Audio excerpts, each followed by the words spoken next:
Lord of the Mysteries Audiobook, Part 43. Chapter 421, Expensive Materials. The front door to Patrick Jason's house suddenly burst open, and a group of nighthawks in black tweed coats jogged inside. They wore vigilant and alert expressions, as though they were facing an extremely terrifying enemy. Tap! Tap! Tap! A person decked out in full silver armor walked in. The armor exuded a feeling that made it seem like it was abnormally heavy. Various details about it adhered to an ancient style, and from its left shoulder, all the way diagonally to the abdomen area, it was stained with a splash of dark red blood that appeared impossible to remove. Coupled with the sputtering red spots in other places, it created a very queer and beautiful scene, as if it was a unique and magnificent decoration. Soul Assurer Soist took out his pocket watch and gave it a look. Change. The silver armor stopped, lifting its visor to reveal the wearer. It was a handsome man with black hair and green eyes. Leonard, hot water has been prepared in the master bedroom's bathroom on the second floor. Don't delay any longer, otherwise, you'll only be able to return to the embrace of the goddess, Soist exhorted him. Yes, Captain Soist. Leonard Mitchell, with the help of the rest of the Nighthawks, removed his heavy blood-stained silver armor. With red gloves on, he didn't say anything, nor did he hesitate as he rushed to the second floor and found the bathtub still billowing with white steam. Leonard quickly stripped off his clothes and lied down in the hot water without even exposing his nose.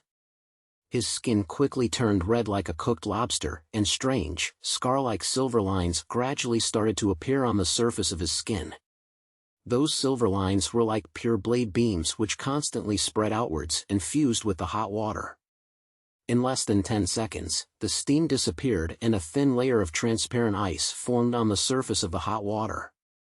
Only when all the silver lines dispersed did Leonard sit up, panting heavily.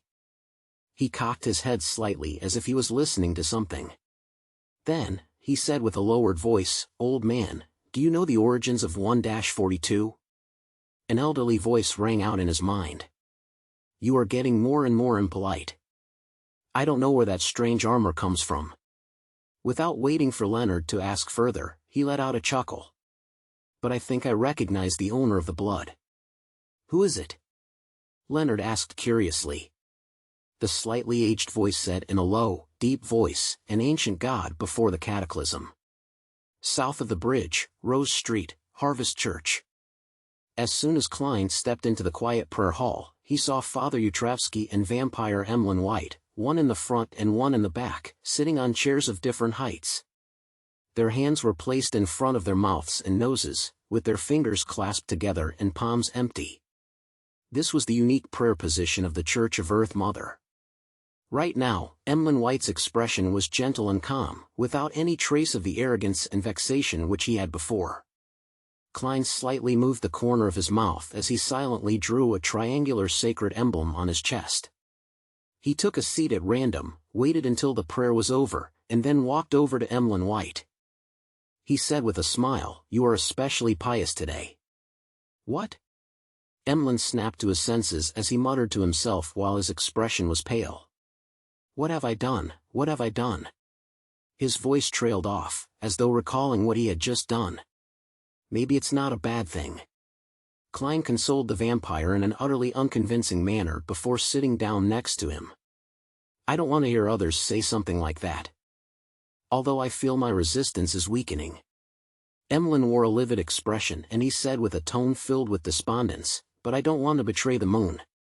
Klein didn't continue with the topic that depressed the vampire as he casually asked, do you sanguines worship the primordial moon, or a particular deity that represents the moon?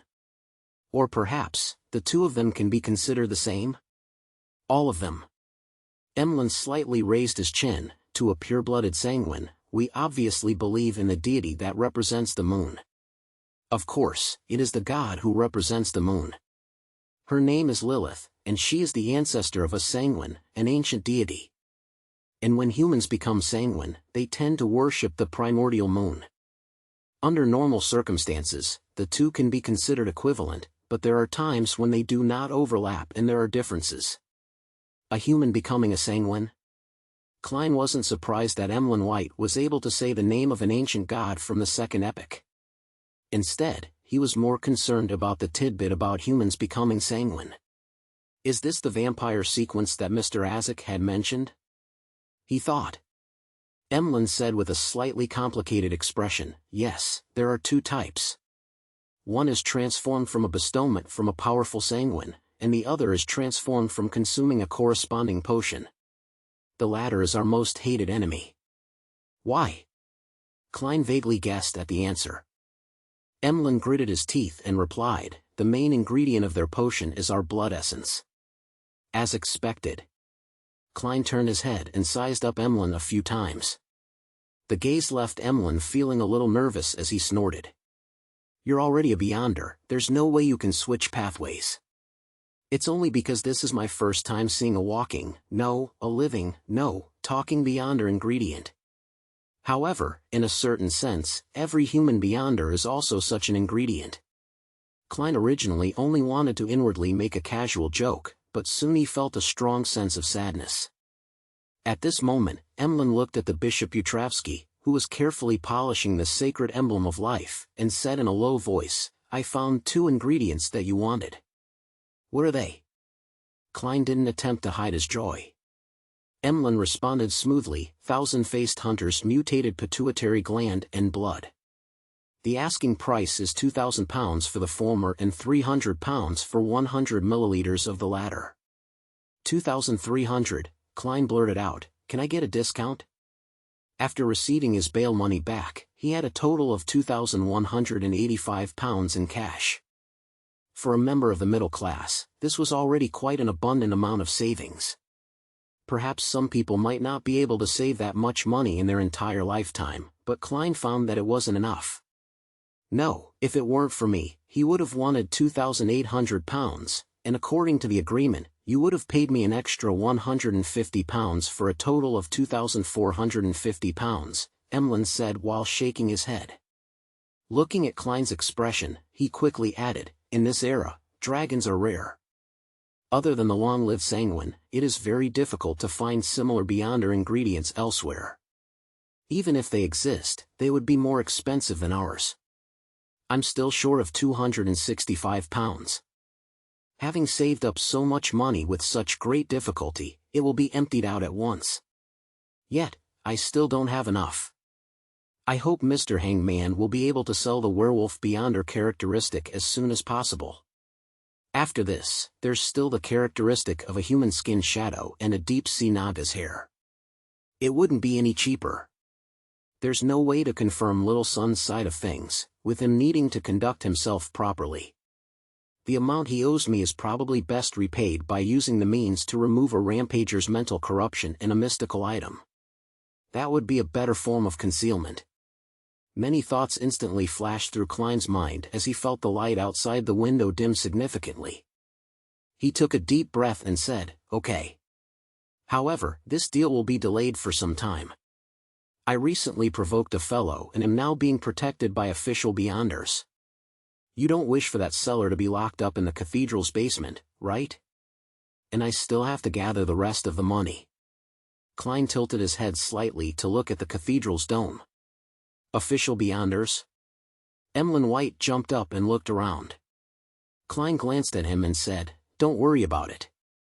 You're now a priest of the Church of Earth Mother, and you have legal status. Moreover, Bishop Utravsky will protect you. I'm not. Emlyn's denial was exceptionally weak. He sat down again and suddenly thought of something as he said, can the official Beyonders resolve the problem of a psychological cue? Maybe. Klein almost burst out laughing. But in that case, you will most likely become a believer of the Evernight Goddess, the god of steam and machinery, or the Lord of Storms. Of course, you can also choose to become a member of the military's special department. They might be able to send you overseas as a spy to seduce some noble woman. I only like dolls and pure, beautiful girls. Emlyn immediately emphasized. I can tell that you're a little interested, but only a little. Klein switched gears and asked, do you know any members of the Beria family? Beria, that crazy family that worships devils? No, they are devils themselves. Emlyn blurted out. Why are you looking for them? Klein helplessly said, I've offended one of them, Patrick Jason Beria, due to a serial murder case. Help me find out his recent whereabouts and acquaintances in your circle. If you have any accurate information, I will pay you, depending on the importance of the information. Of course, this could also be claimed from the Nighthawks, the machinery hive mind, and the military. Klein thought with relief. Emlyn nodded thoughtfully. You actually dared to provoke a real devil. When you have exact information about him, he will know that you will bring him a great deal of harm. It's all right, I have the protection of the authorities, Klein replied indifferently. After a few seconds of silence, Emlyn said, Well, I'll try. The payment for information needs to be at least £20. After finalizing this matter, Klein didn't stay any longer, and he walked out of the cathedral. His mind was filled with the question of how he was going to gather the money.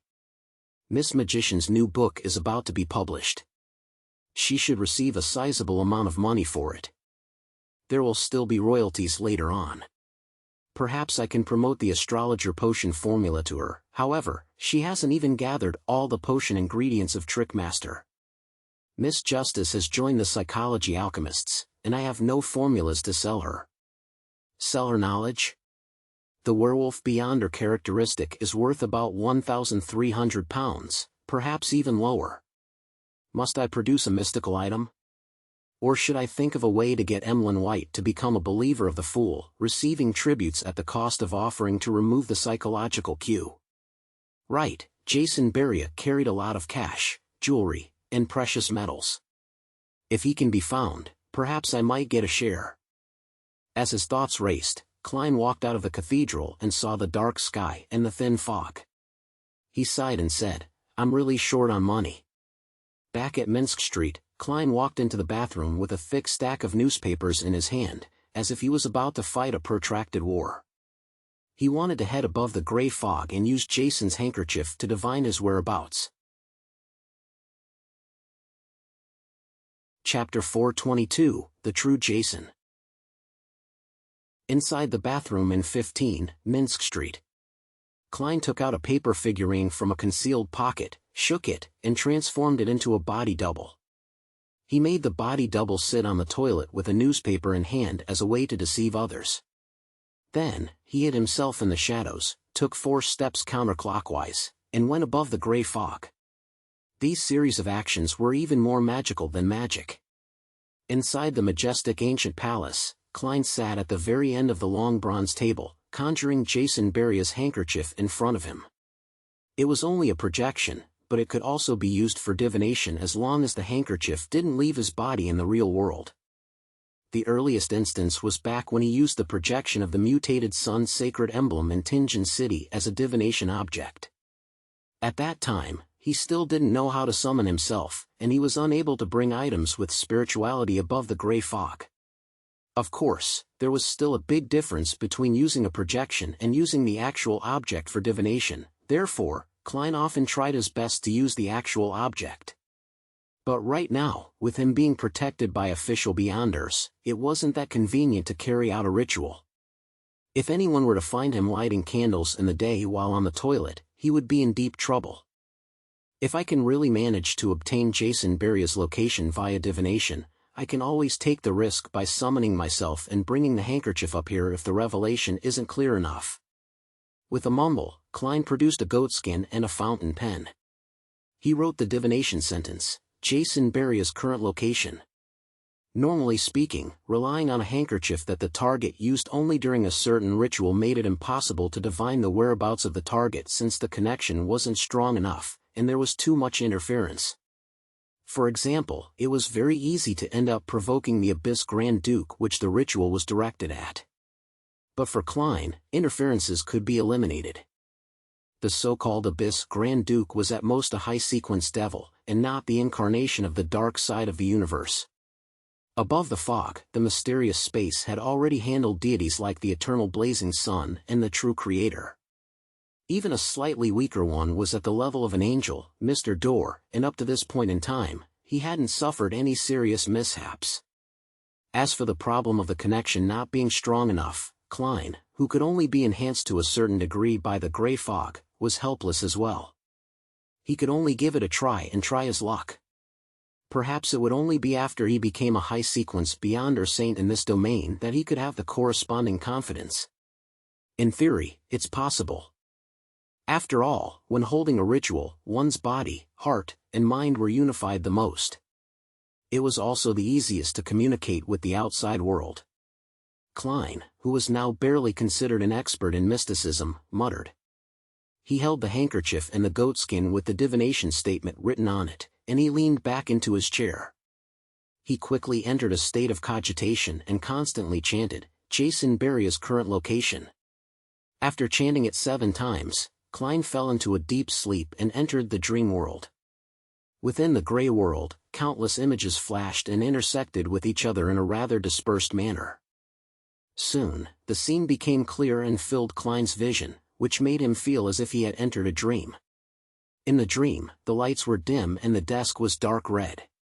A figure was standing in front of the oriel window, looking out at the garden. There was a glass shed in the garden, with roses blooming inside, bright red in the December cold. The figure of a man was projected on the window. He was of medium height, with curly brown hair and cold brown eyes. He looked to be in his 30s. This. Am I not divining Jason Beria's location? Who is this? He feels a little familiar. Klein was puzzled, but didn't think further about it. He let his spirituality remain in a dispersed state, as if he were roaming some mysterious world. Just as he raised the question, the man turned and walked to a corner of the room, where there were 2 large leather suitcases. The man squatted down and opened one of the suitcases. Inside was a neat stack of bills, with gold bars placed on top of them. The notes that were exposed were all in 10-pound denominations, while the gold bars shone with an enchanting luster. The man pulled something out of a hidden pocket of his suitcase, shook it, and opened it. It was a slightly pale piece of human skin. A complete piece of human skin. The man quickly stripped off his clothes and put on the human skin. In just 10 seconds, he had become Jason Beria with tall cheekbones, blue eyes with a tint of gray, and neatly combed hair. At this point, the scene suddenly shattered, and Klein opened his eyes.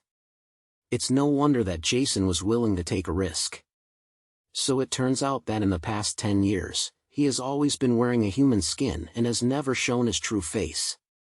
As expected of a calm and crazy devil. Klein couldn't help but sigh. Jason had left his portrait in the house, and it didn't garner any suspicion from Isengard and the others, because his neighbors had seen him and knew what he looked like. Even without the portrait, with the powers of the Beyonders of the official organizations, it would have been easy to reconstruct his likeness, and the result would have been even better than a photograph. Therefore, there was no reason for Jason not to have the drive to destroy something like it. This was something very logical. Who would have thought that he would have left a hoax in somewhere that looked to be most natural? If searches are made according to the portrait, even if the Nighthawks have sealed Artifact 1-42, it wouldn't be that easy to lock onto the target. Moreover, in both times, he had used his own abilities to conceal his face. Who would have thought that his face, which had been tightly covered and concealed, was actually fake? Klein realized how cunning Jason was. He rubbed his temples and began to recall the scenes he saw in the dream divination. A house with a glass greenhouse. That's a pretty obvious feature. There aren't many similar buildings in Backlund. But the question is, how do I report it? The moment I tell the machinery hive mind, Jason would definitely sense the danger and start to disguise himself and move away. Directly find the Nighthawk with sealed Artifact 1-42? What if I encounter someone familiar? I don't want to turn into ashes and be scattered into the Tussock River. Besides, I can't rush to report it. I just started gathering information, so how is it possible to receive any information from my various channels so quickly? That fellow is really carrying a large sum of cash and jewelry, a whole suitcase worth of bills. The total value may exceed 50,000 pounds. Thoughts raced through Klein's mind and it took him a moment to calm down. he decided to wait another 2 days, then use the appropriate means to inform the Nighthawks in charge of this matter with the revelation he received. With the divination coming to an end, he returned to the real world, removed his double, and sat on the toilet himself. In the afternoon, Klein threw a coin when he was about to leave. The revelation he received was that it wasn't beneficial for him to head out. "There will be danger if I head out?" Klein didn't hesitate to return to his living room and sit down. After about 20 minutes, he heard the doorbell ring and saw that it was Isengard Stanton who had come to visit him. "Mr. Stanton, any progress?" Klein asked rather delightfully. Isengard pointed to the back of the hall. "Let's talk inside." "All right." Klein made way by stepping aside. After sitting on 2 sofas which faced each other, Isengard held his hunter's hat and took a deep breath. "The Desire Apostle has appeared again." Seeing Klein maintaining his silence, he nodded in satisfaction and continued, "The families of 2 detectives refused protection, believing that they wouldn't be implicated, so they remained outside. Today, at lunchtime, they were found dead in their respective offices. One was so horrified that he died from fright. The other was too excited that he expanded the last of his energy. They were too stubborn, as expected of believers of the tyrant, but as a result, the mandated punishers have formally involved themselves. It's said that the few churches and the military's high-sequence beyonders have cast their gaze over, and they've placed the matter of the Desire Apostle as one of the most important events in recent times. Are you hoping that I wouldn't reveal your identity as a believer of the God of knowledge and wisdom?" Klein asked, seemingly enlightened.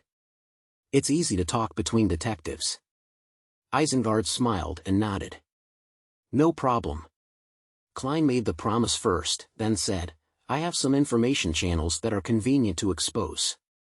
If I get valuable information from them later, I hope you can help me inform the Nighthawks and keep it confidential." As for why it's the Nighthawks instead of the machinery hive mind, he believed that he didn't need to be too clear about it. With the intelligence of a great detective like Stanton, he could easily figure it out. Isengard first agreed to Klein's request, then said in puzzlement, "By telling me, it's the same as letting Jason notice it ahead of time. Let's hope we can think of ways of avoiding that. Also, please help me think about other possibilities." "That ring of yours should be able to mimic several Beyonder powers," Klein calmly replied. "All right." Isengard didn't say anything further. He pondered for a few seconds and took out his pipe to take a whiff. "The Desire Apostle's actions today have verified one of my guesses." "Heh, it's also the question you thought of previously. His main purpose isn't revenge?" Klein understood what Isengard was implying. Isengard leaned forward and solemnly said, "Since Jason has already been through the cold-blooded stage, it means that he's definitely cold-blooded. It's impossible that he would go this far for that devil. Sherlock, look. Up until now, all of the official Beyonders in Backland have been mobilized, and even the high-sequence Beyonders have shifted their attention to this matter. At this point, if Jason wants to deal with someone else, the true target, wouldn't it be much easier?" Klein thought over it for a moment and replied heavily, "That makes sense." After a short exchange, Isengard went on to find Kaslama. After Klein tossed the coin, he went out as planned, heading for the Quelad Club. Neither of them had yet revealed their suspicions to the official Beyonders, fearing that it would end up directing harm at Jason, making him detect it and abandon his series of actions.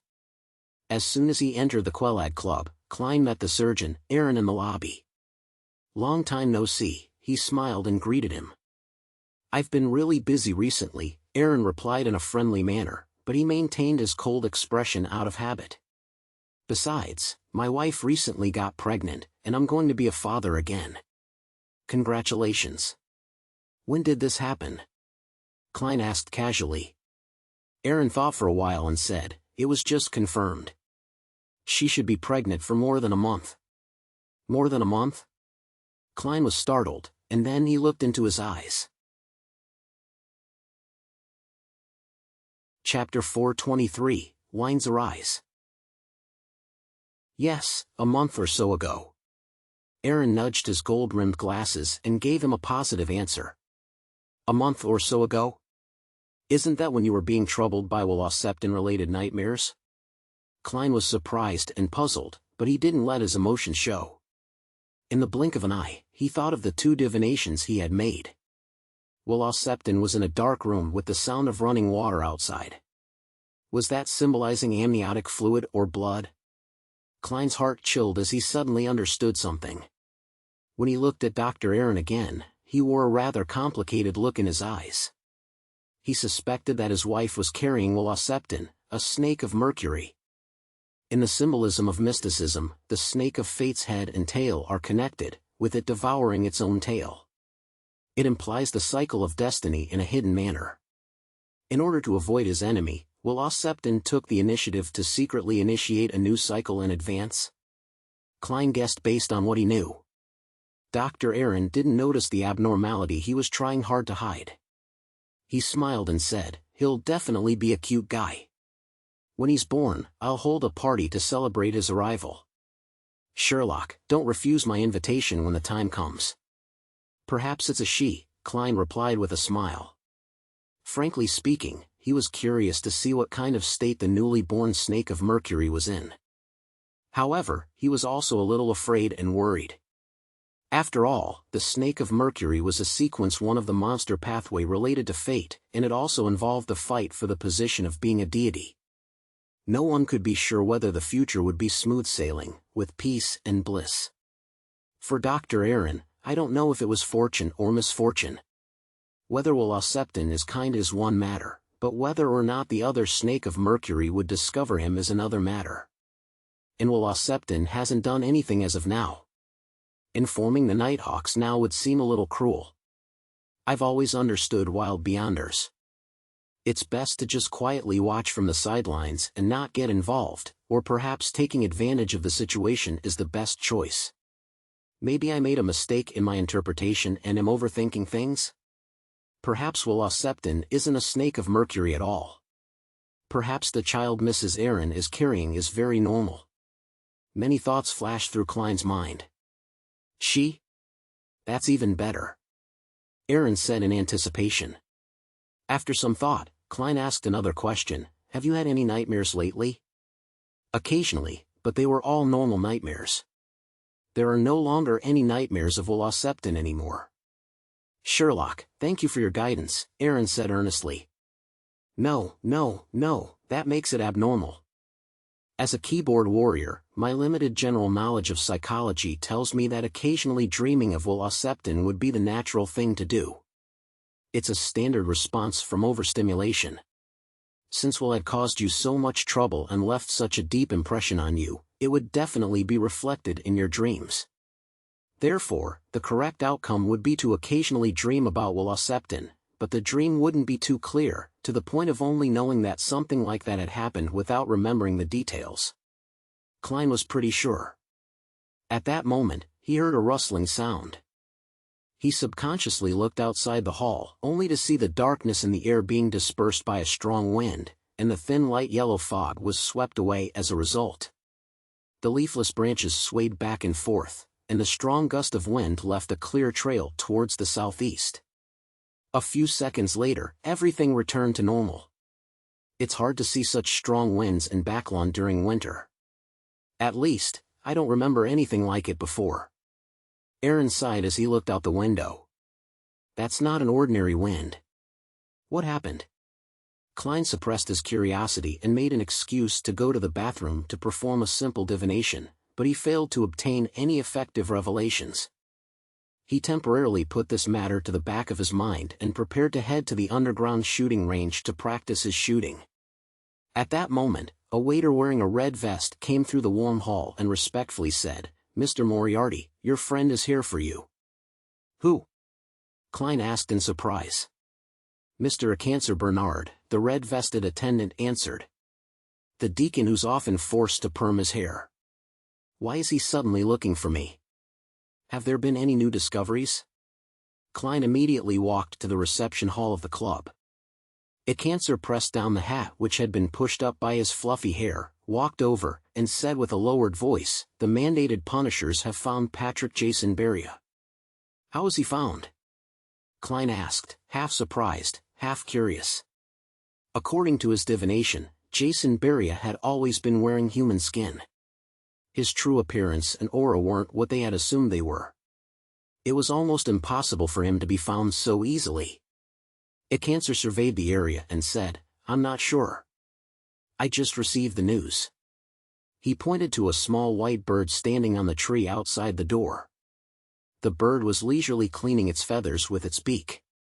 Before Klein could ask further, A Cancer gave a general account of what had happened. The mandated punishers found clues and confirmed Jason's location. However, the devil discovered the danger in advance and managed to kill 2 mandated punishers and fled before they managed to close in on him. This infuriated the higher-ups of the Church of Storms. As such, Spellsinger of God, Ace Snake, is currently personally in pursuit.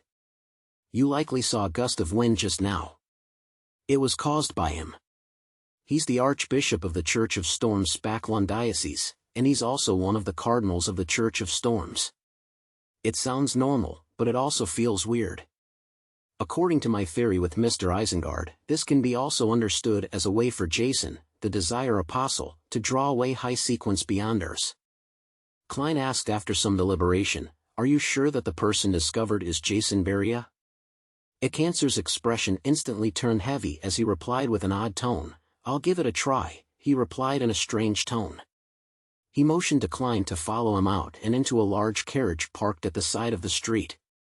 There were 2 members of the machinery hive mind inside. A Cancer took a deep breath and took out the strange patterned silver mirror from a special pocket in his clothes. After doing the necessary steps, he gloomily said, "Honorable Rhodes, my question is, where is Patrick Jason Beria's current location?" The surrounding lights suddenly warped, as if they were lights after a rain. A scene rapidly surfaced on the silver mirror. It was a riverboat with a sail raised. Jason Beria, with his high cheekbones, blue eyes with a gray tint, and neatly combed hair, pressed down his cap, propped up the collar of his coat, and hurried into the cabin. He's really trying to escape Backland. Spellsinger of God seems to be heading towards the dock area. A female machinery hive mind member said in realization. That's way too easy for him to be exposed, right? Klein was filled with doubt. A Cancer wasn't concerned with any of this, all his attention was placed on the silver mirror's surface. This time, there was only the choice of answering. Answering it wrongly or lying meant suffering a terrifying penalty. Soon, words in blood red appeared on the mirror, "If the man you like is covered with lumps, has his skin shed, reducing him only to flesh and blood, or has become a monster, but it is still able to communicate with him, will you still like him?" What a shameful question. Wait, a man?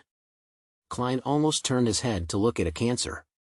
A Cancer slowly breathed out and said, "I will, but I will kill him with my own hands." Very honest. A new combination of words appeared on the surface of the silver mirror. This question and answer game is simply a public hearing. Klein really wanted to cover his face. He looked at the other 2 machinery hive mind members and saw no abnormalities from them, or perhaps, it should be said that they were pretending to not have any abnormal expressions. He hesitantly said, "I keep feeling that all of this has been too easy. Perhaps that's not the real Jason Beria?" But Jason Beria was directed at him. A Cancer was planning to put away the silver mirror. Klein thought for a few seconds and said after organizing his words, "No, what I truly mean is that we have to abandon any ingrained judgments. What we are looking for is that Desire Apostle, not Jason Beria. The 2 might not necessarily be the same. This is a point that I have to mention as a detective." On King's Avenue, a luxurious carriage left the kingdom's parliament. The carpeted carriage was furnished with a bed, a sofa, a table, and other furniture, like a mobile room. Duke Palace Negan, who was dressed in a dark blue admiral's uniform, was drinking a polished crystal glass of red wine that resembled crimson blood. As he sampled the wine, he said thoughtfully, "Invite Earl Hall to be my guest tomorrow. I would like to discuss with him about increasing the remuneration of the factory workers and improving their working hours, as well as amending the poor law. These are bills he has been pushing hard for recently. He should be very interested." Why would the Church of Evernight suddenly be concerned over such matters? When sending the invitation, you can first inform Earl Hall about the topics I wish to discuss. The property restrictions for the elections are necessary and cannot be lowered. Otherwise, those who are in control of a large number of workers will take up more seats. Also, suppress the recent attack on the invalid voting districts. The secretary at the side quickly scribbled down Duke Negan's orders. After he was done, Duke Negan sighed and said, "The reason I'm doing this is also for the sake of the nobles. However, there are more and more useless fellows among us, and there's even quite a number of them who owe money to the tycoons." At that moment, the carriage didn't turn towards Empress Borough but went straight ahead. As the greatest property-owning noble apart from the king, Duke Negan had many mistresses, but in the relatively conservative Lowen Kingdom, this was something which would leave him vulnerable to his political enemies. Therefore, even as a noble duke, he still had to sneak around when he went to his mistress's place, but this seemed to only give him more pleasure. Today, he was planning to go to his most beloved mistress of the past 2 to 3 years, a young girl who had just turned 20. Duke Negan took out a bottle of medicine made of mummy powder and drank it. He couldn't help but touch the accessory hanging from his neck. It was a dark blue thumb-sized conch. It was a mystical item that the Church of Storms had specially provided after his last assassination attempt by Kalangos. As long as Duke Negan blew on it, the Holy Wind Cathedral's Spellsinger of God, Ace Snake, would hear it and lock onto his position. In order to protect himself, Duke Negan even moved the residences of his mistresses to areas near the Holy Wind Cathedral. The carriage slowly moved until it reached an extremely luxurious building. At a glance, there was a glass greenhouse filled with bright red roses. Chapter 424, The Problem of Change. Inside the carriage outside the Quelag Club. The Desire Apostle might not necessarily be Jason Beria? You believe that we might have been misled? Cancer didn't scoff, show contempt, or think lightly of what Klein had said. Instead, he began to seriously discuss the problem with him. Not a bad deacon. However, it could also be due to him frequently using the magic mirror name erodes. No matter how bad his temper is, it would eventually be worn out. Klein praised silently and nodded sincerely. This is my personal opinion, derived from a cautious standpoint. It's very easy to prove it again. Ask the magic mirror of the Desire Apostle's location, and not of Jason Beria's location. Cancer pressed down his hat and said, "Makes sense." His expression turned serious once again, and his gaze landed on the magic mirror in his palm. Deacon Cancer, if you were to ask for any clues here, the devil will definitely be able to detect it, Klein reminded them. That's right. Cancer turned his head to the other 2 members and said, "Continue protecting Mr. Moriarty in secret. Even if the Desire Apostle attacks, the 3 of you should be able to last for some time. Besides, there's military personnel nearby." "Yes, Deacon," the 2 Machinery Hive Mind members answered without hesitation. Cancer left at once, heading for where the Nighthawks were, which was around Isengard Stanton. With the Spellsinger of God stirred, and the sealed artifact of the Church of Goddess Church out in force, if the Desire Apostle were to really do anything, it would definitely be this afternoon. Let's hope that there's enough time and that the magic mirror will give him the correct answer. But this way, I won't have a chance to get involved, and I won't be able to personally see the devil that has harmed all of us die, and I won't have access to his suitcase full of money, gold bars, gold coins, and jewelry. Klein looked at the Cancer's departing back and sighed in disappointment. However, his mood soon recovered. That's good too. At the very least I won't have to take any risks and be able to safely get out of this predicament. Furthermore, the Machinery Hive Mind definitely won't treat me unfairly. If I were to succeed, my opinions and suggestions definitely would have played an important role. Furthermore, I'm a believer of the god of steam and machinery, so it's likely I'll receive some of the spoils. Considering the premise of £50,000, it shouldn't be too small. Klein couldn't help but feel a bit regretful as he thought of this. But he wouldn't risk himself by getting involved. A magician never performs unprepared. It happened too quickly and hastily, without giving me any time to plan at all.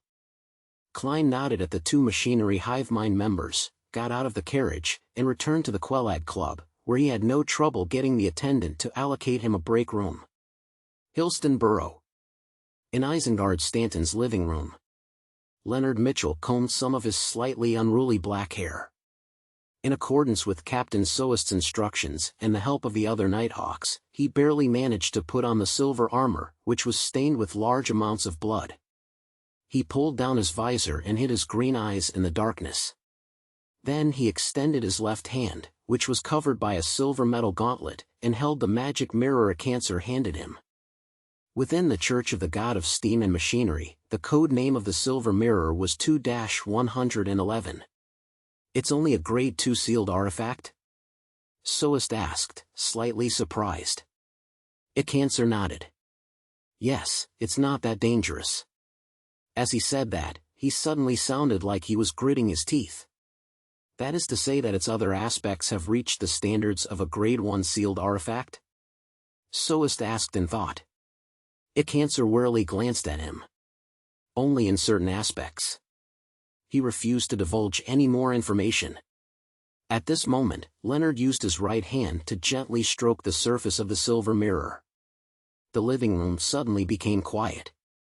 After repeating it 3 times, he said in a deep voice, "Honorable Rhodes, my question is, where is the current location of the Desire Apostle who assaulted Isengard Stanton?" The entire house turned dark as though a dark cloud had passed by.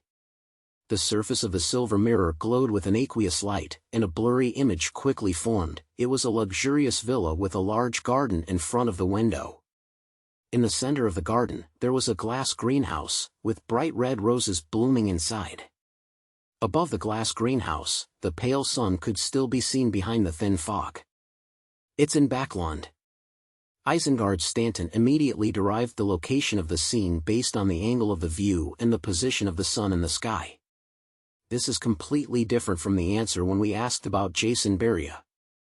We've been tricked. Cancer said in a deep voice. Soul Assurer Soest exhaled and said, "How crafty." Then, who's the Jason Beria that Spellsinger of God is chasing? Sigh, there's no time for discussion. We need to narrow down the general location of the presented scene. Then, we'll immediately take action. I suspect that the Desire Apostle is planning to cause a huge incident. At this point, the silver mirror known as a Rhodes had dissipated the scene, replacing it with words. It required Leonard Mitchell to answer a question, and if he lied or refused to answer, he would be severely punished. For some baffling reason, Leonard felt a little nervous.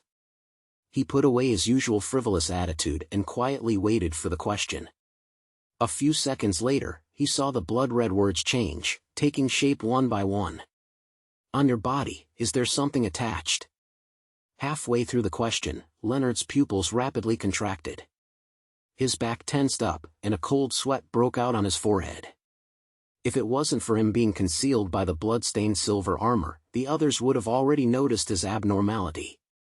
Right at this moment, his left palm inexplicably trembled. The silver magic mirror suddenly trembled, and the scarlet words were strangely tainted with a tint of green.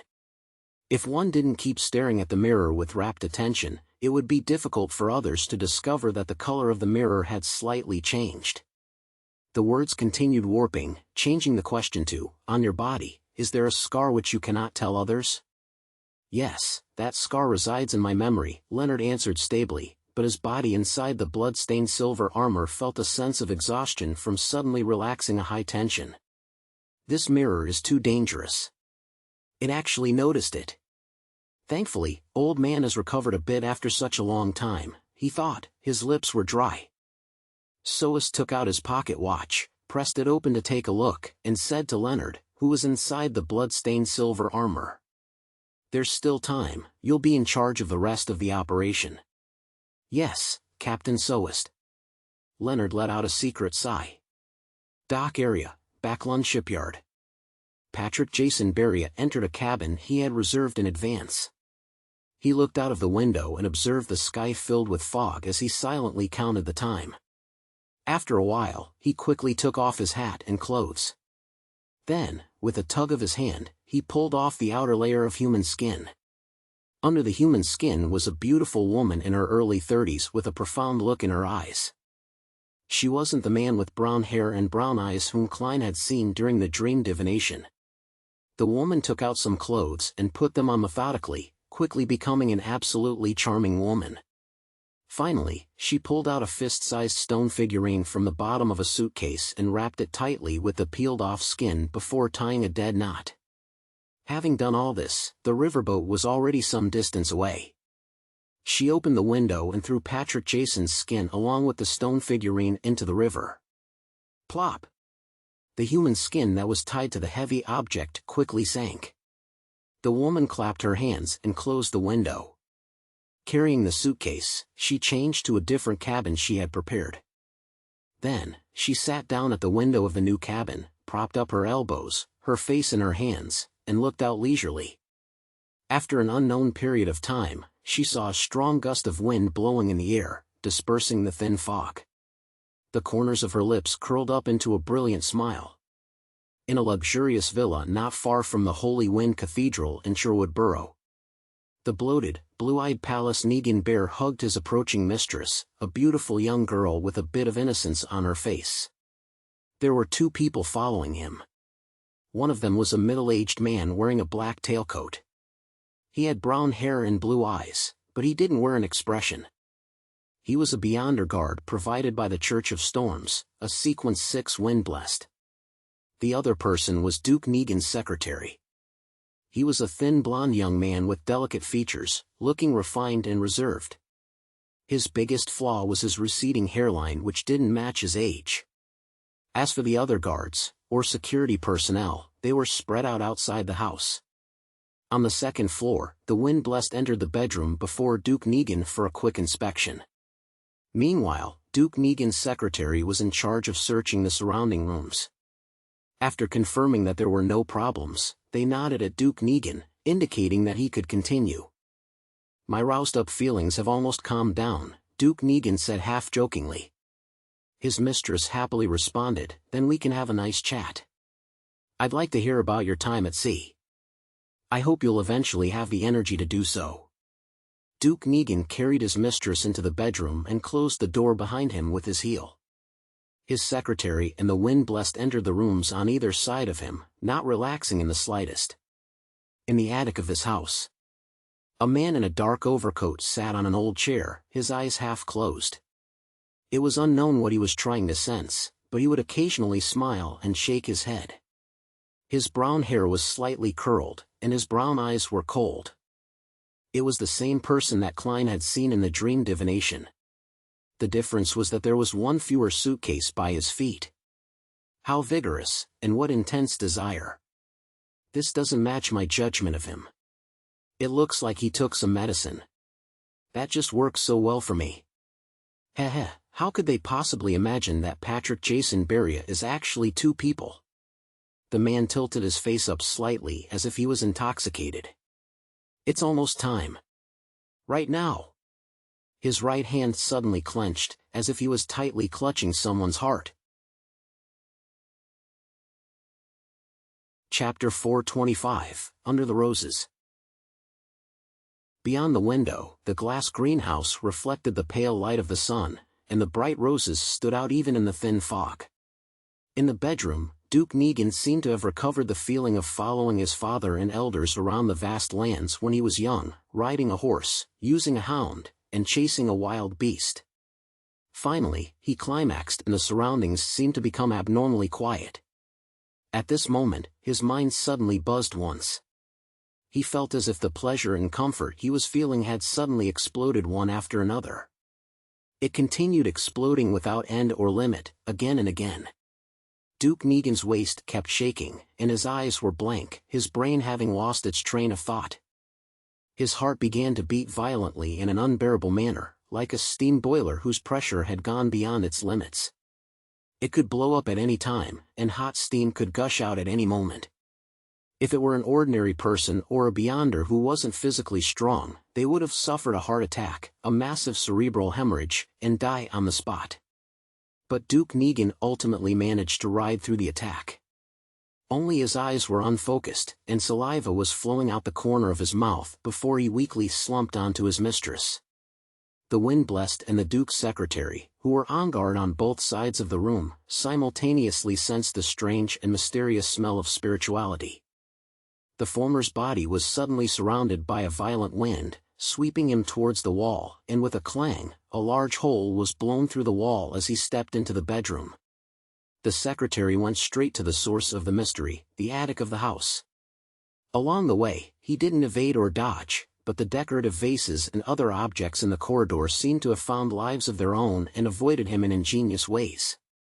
As he ran up the stairs to the attic, the wooden floorboards seemed to rise, as if to give him a hand. In just 3 or 4 seconds, the refined, handsome, blond young man entered the attic and saw a figure sitting on an old chair. The figure was covered in a thick black liquid, just like the gathering of all the ugly desires and intense feelings in the depths of a human's heart. It was the greed of willing to sell and hang oneself by the ropes, the hunger that wouldn't even spare one's own kind, and a lust without limits. This was a devil walking the earth. The skinny secretary's expression didn't change, nor did he attack directly. Instead, he looked at the other party, reached behind him, and politely closed the door. Bam! The wooden door of the attic was closed. The entire room suddenly felt like it had been completely sealed, as if one could never leave the room unless effort was put in to crack the seal. At this moment, the concept of closing the door and sealing the room seemed to have been changed to seal this place, isolate the outside from the inside.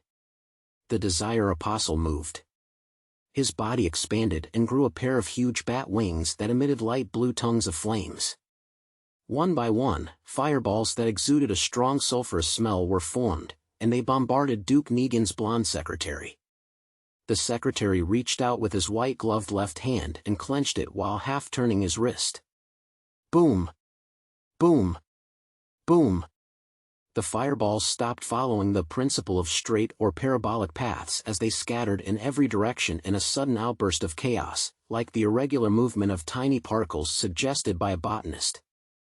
Some of them hit the wall, some hit the ceiling, some fell beside the weak-looking secretary, and some fell backward, almost wounding the Desire Apostle himself. The entire attic was a mess, with traces of destruction and char everywhere, and the house even shook a few times.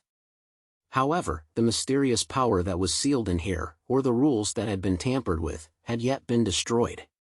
The surrounding walls, the old wooden door, and the dusty roof appeared to be on the verge of collapsing, but it remained intact. The Desire Apostle wasn't frustrated by the failure of his previous attempt, nor was he flustered that he couldn't control his enemy or catalyze him into a frenzy, due to his calmness and restrained desires.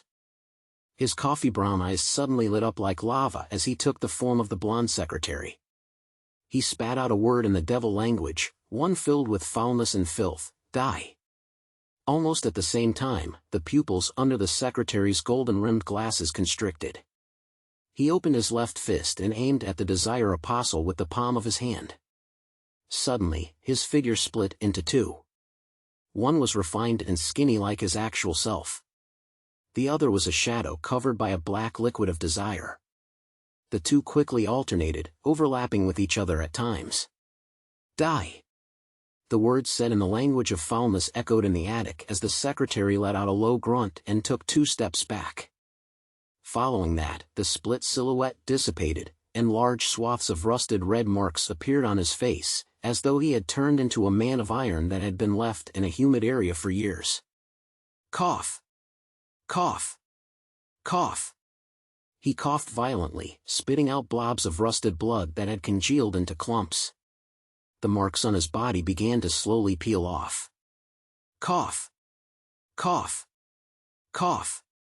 The Desire Apostle was also coughing, coughing out blood that had clumped and turned to rust. The viscous black liquid covering his entire body suddenly became much thinner. The language of foulness seemed to have half of its effects transferred to him by Duke Negan's secretary. In the bedroom, the Wind-Blessed helped Duke Negan up and kicked the beautiful mistress to the other side in case she was an accomplice of the assailant. The reason why he didn't help the secretary was because he knew he had only one responsibility: to protect Duke Negan. and in similar situations, one had to be wary of more than one enemy. At this point, Duke Negan had somewhat recovered a little. He was rather strong, but his limbs still felt weak. His body felt empty and his mind was sluggish. He was completely unable to use his Beyonder powers. He motioned to the Windblessed to remove the conch necklace from his neck and brought the item to his lips. Duke Negan took a deep breath and blew into the small conch, which was covered in strange patterns. Splash! The low and deep sound of the tide was heard as it rushed towards the Holy Wind Cathedral. With his grace's speed, he should be able to arrive very soon. The Windblessed first reassured him, and then with Duke Negan on his back, he went to the window and leaped down. He wanted to meet up with the Duke's guards outside. There were 2 or 3 low-sequence Beyonders among them. Duke Negan gasped for breath and said, "Catch him, make sure to catch him alive, or with a spirit body. I want to know who it is." He had suffered an assassination attempt from Pirate Admiral Kalangos the last time, and now, it was an unknown Sequence 5 expert.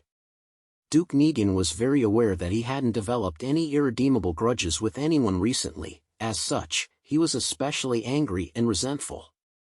He wanted to find the mastermind and use all the resources at his disposal to tear the mastermind apart.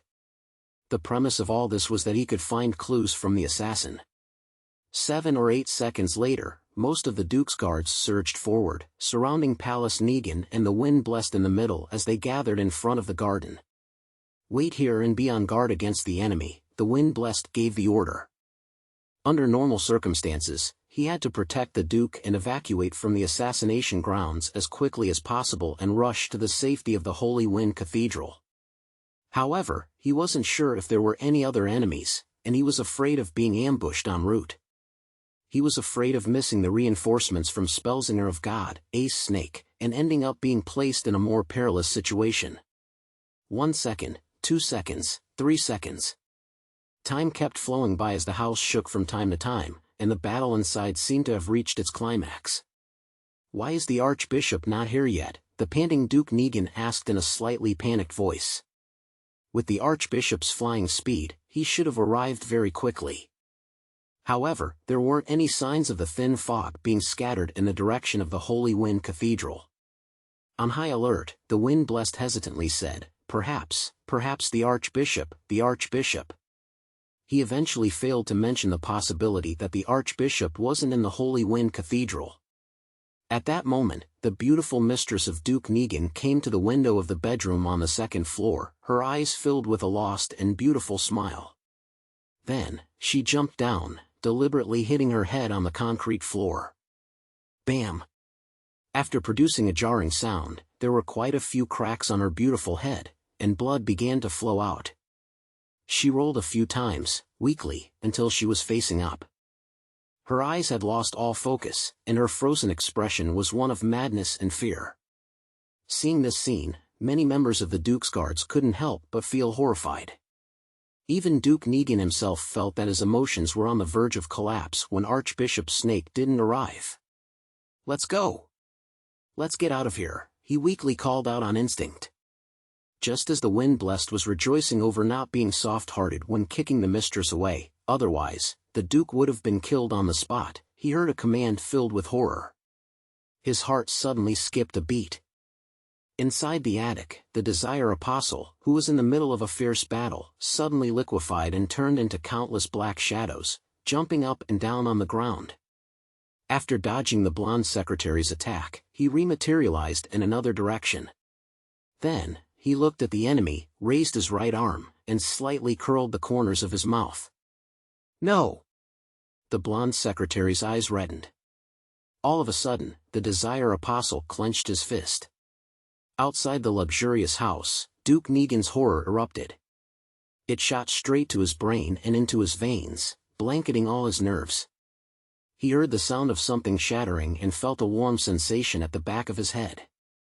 At the same time, several members of the Duke's guards became flustered and panicked. They all raised their custom revolvers or rifles in their hands and started shooting randomly towards the center. Bang! Bang! Bang! The Windblessed was the first to reach out and grab Duke Negan.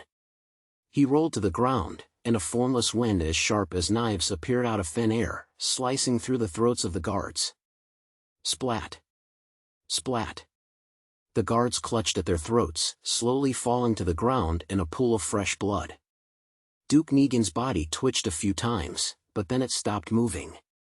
He was robbed of his life by his own horror. If he hadn't been a Sequence 6 Beyonder, then his horror might have even dismembered him. Of course, if he hadn't become extremely weak, then he wouldn't have possessed such intense emotions. And even if he had these emotions, then he wouldn't have directly died as a result of this. But there were no ifs in this world. Palace Negan, the leader of the Conservative Party, the noble with the largest land apart from the king, the elder brother of the current Prime Minister, a Sequence 6 Beyonder, and a truly important figure, was dead. The roses in the nearby glass greenhouse were still in full bloom. In the attic, the blonde secretary seemed to sense something and could no longer control his emotions. As a result, his mind went blank, and he anxiously ran outside, automatically opening the door to the sealed room. 2 seconds later, he snapped to his senses and turned around again. However, the figure that was covered by the black liquid and the suitcase in the corner had disappeared. The Desire Apostle quickly left the villa, evacuating from the scene based on a predetermined route. It was at this moment that a thick sea of blood seemed to appear before his eyes.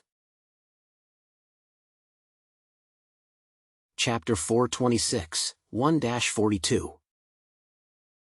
The Desire Apostle, who had once worn Patrick Jason's skin, stopped in his tracks and looked around in bewilderment. Only now did he vaguely realize that danger was approaching. He was at the edge of a garden where the grass had withered due to winter and was revealing dark brown soil. On the right side of the street, there weren't many pedestrians on the weekday afternoon.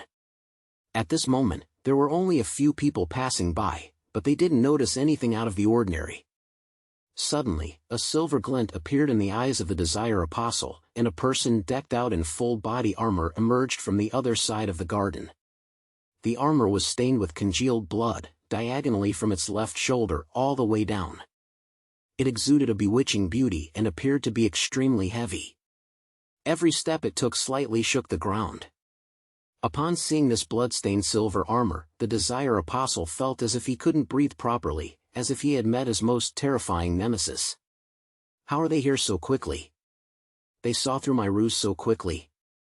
The Desire Apostle regained his calm and cold-bloodedness, fully focused on sensing the emotions and desires of the Beyonder inside the blood-stained silver armor. However, to his despair, the silver armor completely blocked his Beyonder powers. It was as if he had touched a rock, a piece of cold armor which had no one in it. The Desire Apostle had no choice but to raise his right hand, spreading out his giant bat wings and bringing with it some blue flames that rapidly condensed. At that moment, a silver light flashed from his right palm, and his thumb fell to the ground. The wound was extremely clean. Amidst swooshing sounds and a flash of silver light, the remaining 9 fingers of the Desire Apostle were severed. The suitcase he was carrying also fell to the ground with a thud. The Desire Apostle's pupils immediately contracted to a needle point, and he flapped a pair of huge bat wings on his back to escape in another direction. The shadow under his feet shrank back without anyone realizing it, hiding in one spot. The Desire Apostle had only taken 2 steps when countless silver lights burst out from his body like blooming fireworks. The thick black liquid that covered his body splashed to the ground like raindrops. His forearm, arm, shoulders, ribs, neck, and other parts of his body broke off and smoothly slid downwards. Splat!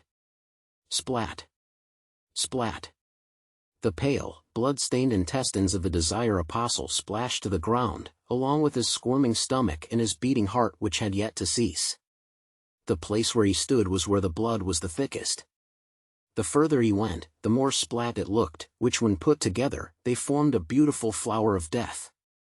A Sequence 5 expert, a Desire Apostle who had just completed an impossible assassination, was dismembered without any resistance. This was a Grade 1 sealed artifact. This was the sealed artifact that had caused over 100,000 people to lose their lives, sealed artifact 1-42.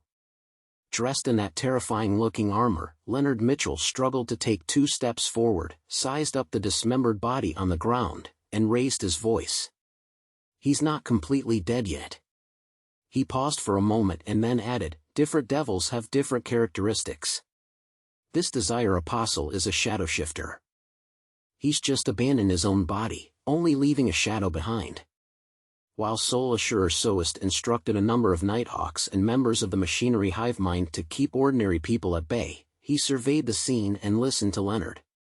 He took out his pocket watch and opened it. He asked with a serious expression, "There's only 10 minutes left, is it enough? Don't force it." "No problem. 1-42 is locked onto him." "I can sense its excitement," Leonard said without hesitation.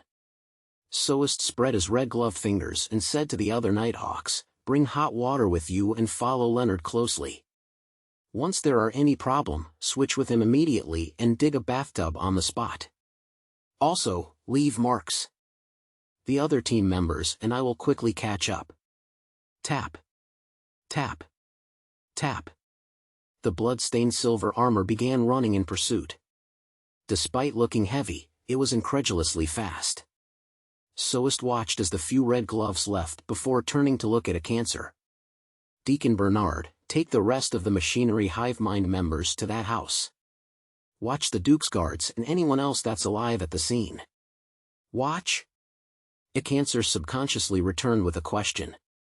Soest nodded seriously and said, "How can the Desire Apostle be able to determine that the Duke would be coming to this house today, to the point of precisely pinpointing the time, and then perfectly luring the Spellsinger of God away?" A cancer was instantly enlightened. "Are you saying that a member of the Duke's guards or someone trusted by him is a partner of the Desire Apostle? Otherwise, there was no way that his timing could be that perfect. The so-called operation wouldn't have any chance of success otherwise.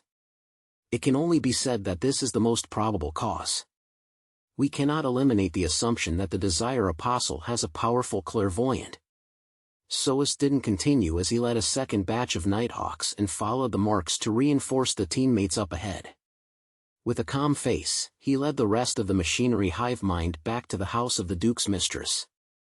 He looked up at the pale sun behind the thin fog and knew that the situation in the whole of Backlund, and even the whole of the Lowen Kingdom, or even the world would change because of what had happened today. In the darkness of the sewers, a shadow was advancing rapidly in a particular direction while clinging to the bottom of the stone wall.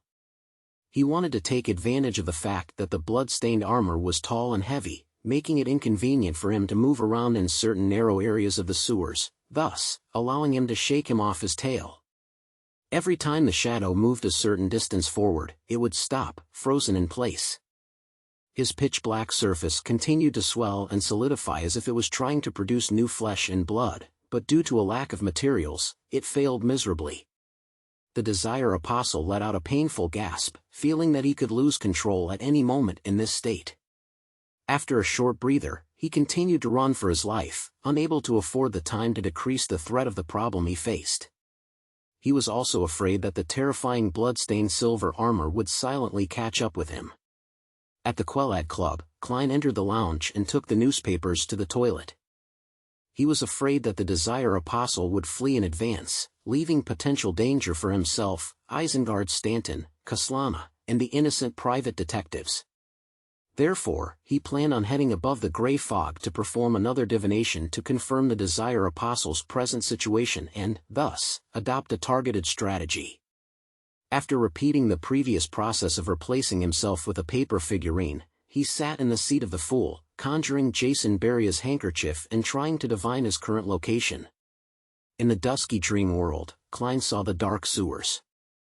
He saw a living shadow and how his body seemingly appeared to fill itself with flesh and blood, only to constantly fail, as well as tiny black dust that kept being shed from his body. The scene climbed higher and arrived above ground, revealing a towering cathedral. Holy Wind Cathedral. Klein opened his closed eyes and understood the situation of the Desire Apostle. He hasn't been caught yet, but he seems to be heavily injured. His condition is in terrible shape and it's filled with abnormalities. His suitcase is gone too. It must have been dropped when he was injured. Klein thought for a moment. Using divination, he recalled the map of Backland and made it appear before his eyes. Similarly, he came up with a rough layout of Backland's sewers. Having previously made full use of the sewer system, he had always been gathering similar information such as this. The main focus was on East Borough, the Backland Bridge area, and the area where he was located in, Sherwood Borough. After some hard work, he had long completed the first stage of his plan of understanding the main layout of the sewer network. To have a more in-depth understanding of it would require an extremely long period of persistence. When the time came, Klein even thought of infiltrating Backland's municipal hall and directly sneak a peek at the design prints.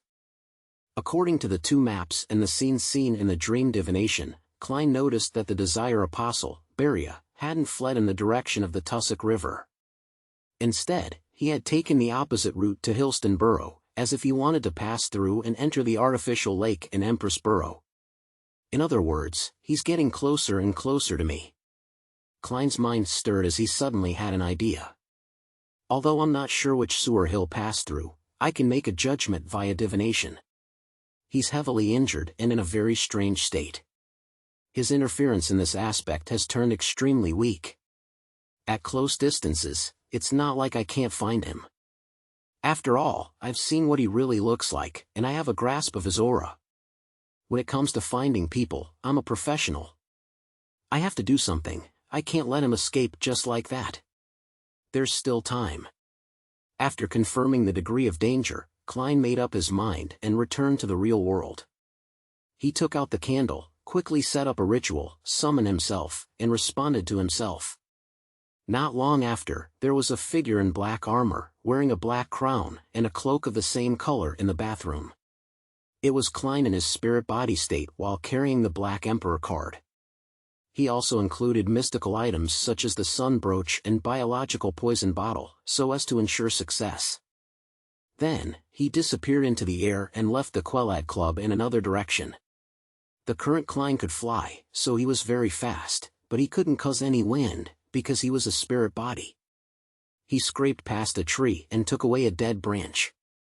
Having seen Jason Beria's actual appearance before, together with his own memory and the handkerchief as a medium, Klein, combined with the layout map and the dowsing rod divination, quickly determined the sewer areas that Jason had passed. After entering the pitch-black and fetid area, Klein used his maximum speed to pass through a large number of narrow areas and entered a relatively spacious area. The dark river flowed, and a mixed smell filled the air. He would occasionally change his direction and chase after Jason Beria. The Desire Apostle nearly lost control again. He stopped and pressed himself against the damp walls and cold pipes, trying hard to rein in his bloodlust and his desire to kill. Pant. Pant. The thin shadow started to move. At this moment, he suddenly turned his head to look at the spot he had just passed. The pitch-black armor and the black crown first entered his eyes, outlining an extremely imposing figure. Behind the figure, the weightless cloak lightly swayed as he moved forward. It's nearby. A body of heavy silver armor stained in blood went through the entrance and climbed down to the sewers. Chapter 427, The Choice of the Times. The murky river and the sewers flowed beneath the unlit surroundings. If a normal person walked in here, then he would have to carry a lantern in order to see the necessary details of the situation clearly. However, to Klein, who was in his spirit body state, this wasn't an obstacle. Everything around him had long been reflected in his eyes. Therefore, when the Desire Apostle discovered him, he also discovered the Desire Apostle. He didn't speak, nor did he hesitate. He opened his mouth and let out a soundless screech. This was an attack that directly damaged the soul. The Desire Apostle suddenly stopped moving, as if someone had delivered a heavy blow to him. Large patches of shadow-like black substances fell off his body, as though he was shaking off the snowflakes that had been tainted with the deepest desires. In that instant, the Desire Apostle, who was already severely injured, almost fainted. Without the support of his physical body, he was like a candlelight in the middle of a raging wind, swaying back and forth, on the verge of being extinguished at any moment. His shadow suddenly dispersed, turning into a pitch-black liquid that flowed in all directions, making it impossible to know which shadow to pursue. At that moment, a shadow suddenly jumped out from the darkness behind Klein, and it suddenly rushed forward. The black liquid, that could no longer be considered sticky, was merely a tool used by the Desire Apostle to confuse and make it easier for him to launch a surprise attack. Klein didn't seem to react at all, allowing the shadow to lunge onto him. However, the Desire Apostle suddenly shivered, as if he had touched the coldest and chilliest object possible. The shadow rapidly slowed down, as if it had been frozen stiff. He knew that wraiths and shadows came with freezing effects, but he didn't expect that the fellow wearing the Black Emperor's crown would have such an influence on a spirit body like him. This was a case of being completely suppressed when it came to their lives' natural order. Klein had expected such an outcome. He half-turned his body, stretched out his right hand and placed it on the head of the stiff shadow. Then, the dark golden sun brooch, which was concealed by the black armor, flashed with a faint light. The Desire Apostle sensed the danger and could perceive his imminent doom. He tried to resist but was temporarily powerless. A ray of pure and holy light appeared out of nowhere and landed on the shadow's head, enveloping his body. The surroundings were suddenly illuminated as the black shadow struggled with all its might but didn't stop evaporating. In just a blink of an eye, it had become abnormally thin, and its spirituality was filled with the radiance of the blazing sun and cries of indignation. Klein didn't give him a chance to catch his breath, and he summoned another pure and bright holy light. The feeling of daylight lasted for 2 seconds before the Desire Apostle fell to the ground, losing all signs of life. His body remained in his shadow state, thin as though it had no density. This Sequence 5 expert who had just assassinated a duke had died just like that. He didn't even have the time to pass on his last words. At the same time, Klein saw that the deceased's spirit was on the verge of dissipating after suffering the blows. The Beyonder characteristic will take a while to appear. Should I mimic Miss Sharon by possessing the shadow and speeding up the process? But I don't know how. Klein began considering what to do next. Suddenly, he felt the ground tremble slightly. Relying on his spiritual intuition, he looked back at the place where he had passed by before. A tall, heavy silver armor was rushing over. Diagonally down from the left shoulder, it was stained with a large amount of solidified blood. Sealed Artifact 1-42. Klein's heart tightened. Without any hesitation, he wrapped the spirit of the Desire Apostle within him and ended the summoning. His original plan was that as long as the official Beyonders arrived, he would return immediately even if he didn't manage to finish off the Desire Apostle, handing over the rest to them. The red glove and the blood-stained silver armor only saw a silhouette wearing a black crown and a similarly colored cloak before it disappeared without a trace. He narrowed his eyes, carefully examining the spot where the man had just been, and found the Desire Apostle who had lost his life. Clearing clues and destroying evidence, he said in a low voice. Tap. Tap. Tap. The red gloves who were behind him arrived one after the other. After returning above the gray fog, Klein wasn't in a hurry to channel the spirit. Instead, he directly left the mysterious space and returned to his body in the real world. He skillfully packed up the ritual items like the candles, and soon, the last traces were removed. After doing all of this, he once again created a double. He took 4 steps counterclockwise and arrived at the ancient palace above the gray fog. Here he could communicate directly with a remnant spirit, as a real spirit medium could do, without having to pray to anyone or use the help of a ritual. He had confirmed that when he communicated with marionettist Rosago's spirit. Considering that the spirit of the Desire Apostle had been purified and might dissipate at any moment, Klein prepared himself to ask the relatively more important information. As for the potion formula for the Devil Pathway, he planned to consider it only at the end. In any case, even if he obtained it, he didn't plan on selling it, lest he would nurture a few cold-blooded serial murderers. Looking at the Desire Apostle with brown hair and brown, blank eyes, Klein emanated his spirituality and asked, "What were you plotting?" The Desire Apostle's connection had been completely severed off from the outside world by the gray fog and could only reply in a muddled voice, "Assassinate Duke Negan." Duke Negan. Him again? Who wants him dead so much? Klein was stunned as he asked, "Did it succeed?" "Yes," the Desire Apostle answered calmly without giving any additional descriptions. In this state, he only replied to whatever he was asked. "Poor Duke Negan, the Lord of Storms wasn't able to protect you." Klein gestured the sign of the crimson moon on his chest. He didn't attempt to understand the details and directly asked, "Who instigated you to do so? Was it the organization that had commissioned Vice Admiral Hurricane Kalangos?" Klein recalled the assassination attempt. The Desire Apostle calmly said, "An organization, the most secret and ancient organization, most Beyonders don't know of its existence. Its members are said to have important figures in various fields, maybe the higher-ups of the various churches and militaries of different nations." Sounds familiar. Could it be that secret organization which Emperor Roselle joined, the ancient organization that wields the second blasphemy slate? Klein's mind stirred as he asked, "What kind of reward did they promise you, that you would be willing to give up your identity of more than 10 years? The Desire Apostle replied in a slightly changed voice, "A card of blasphemy, the Abyss card." A card of blasphemy? The Abyss card, one of Roselle's 22 cards of blasphemy. This most likely corresponded to the Devil Pathway. It's no wonder that the Desire Apostle was willing to sacrifice everything that he had accumulated over the past 10 years just for this.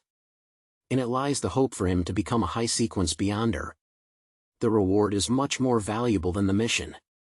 However, it's unlikely that Vice Admiral Hurricane Kalangos would be attracted by such a reward, unless that organization has another card of blasphemy or some other item.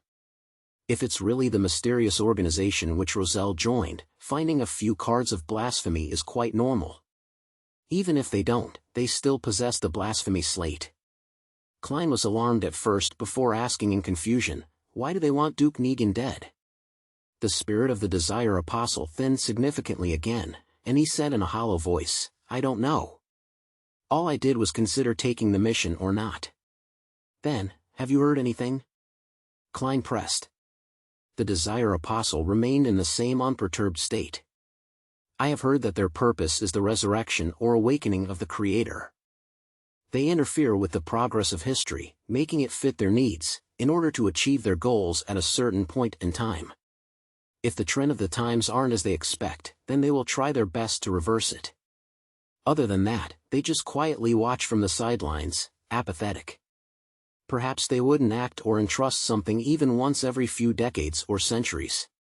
A secret organization in the true sense of the word. It's consistent with Roselle's description of the powerful faction that secretly manipulates the world. It also seems related to the original creator." Seeing that the spirit body of the Desire Apostle was about to disappear, Klein quickly asked, "What is the name of that organization? How can they be contacted?" The Desire Apostle looked ahead emotionlessly, his figure quickly disintegrating. Before he disappeared completely, he answered the question, "They are called the Twilight Hermit Order." Inside the house with the glass greenhouse, the thin secretary with the gold-rimmed glasses and white gloves sat with a sullen face and a look of deep grief. "What's your name? What sequence are you? Which Beyonder pathway are you from?" Deacon Cancer asked solemnly. The blonde secretary replied slowly in a deep voice, "Lockhart Siakam, Sequence 5, as for which Beyonder pathway I'm from, you can apply for access to my records from MI9. "All right." Cancer then asked, "Does the Duke come here at a fixed time every week?" "No, he doesn't like to work according to a schedule, especially after the assassination attempt by Kalangos. Before today, no one knew that he would be here today, and I only heard about it in the morning at Parliament," Lockhart Siakam replied seriously. Cancer thought and asked, "If there's a spy amongst you, who do you think he is, and who do you suspect?" Lockhart thought about it for a few seconds, then he shook his head. Following that, Cancer asked for details of the battle and got a rough idea of the process. He saw that Lockhart was pale and badly hurt, hence, he politely rose to check on the rest of the Duke's guards. After watching the deacon of the machinery hive mind leave, Lockhart took a deep breath and trudged over to Duke Negan's corpse. The great noble was no longer naked like before, but the remnants of terror still remained on his face. After looking deeply at Duke Negan's corpse, Lockhart murmured sadly, "I'm sorry." At this moment, with his back facing everyone, the corners of his mouth slightly curled up. He calmly added inwardly, "This is the choice of the times." Chapter 428, The Scapegoat. West Borough, 9, Hope Street, the Prime Minister's residence. Aguisid Negan stood behind a large table and looked at Earl Hall with a serious expression. "Lord Hall, my secretary should have briefed you on what has happened. You're the first noble that I've thought of at this moment." The important member of the Conservative Party, who was presently Prime Minister of the Cabinet, looked like he had aged considerably. His tall, thin figure leaned forward as if unable to bear the bad news, to the point of needing to prop himself up on the table with both hands. But his eyes were still sharp and his attitude calm. Earl Hall, who had a beautiful mustache, sighed and said, "I'm sorry to hear this piece of news. It has shocked me greatly. I was thinking of visiting His Grace in a few days to discuss the bill that we're all very concerned about, but who would have known that he would be attacked?" Having lost the handsome appearance of his youth due to his deep smile lines and the fattening state of his body, he first expressed his condolences, grief, and empathy, then he restrained his emotions and said, "His Grace is already dead. Compared to crying and being angry, we need to be more careful and calm.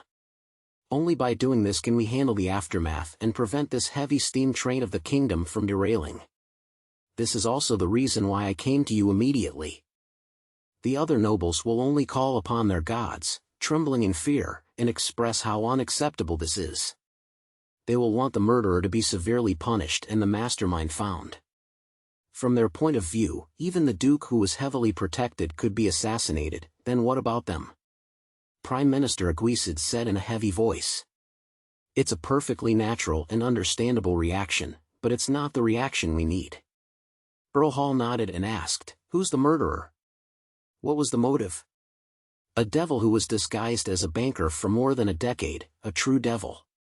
By the way, your Varvat Bank just acquired his business," Aguisid said, his tone unchanged. "Patrick Jason?" Earl Hall immediately remembered the man's name. He was the one who approved the acquisition of the bank. Without reprimanding him, Prime Minister Aguisid thoughtfully said, "He's a Sequence 5, but he suddenly sold his business, abandoning an identity which he had used for more than a decade, and took an extreme risk in order to assassinate my brother. From this, we can make a compelling guess that he was instigated by a person or some faction. Unfortunately, he was killed while escaping. Even his spirit body was taken away.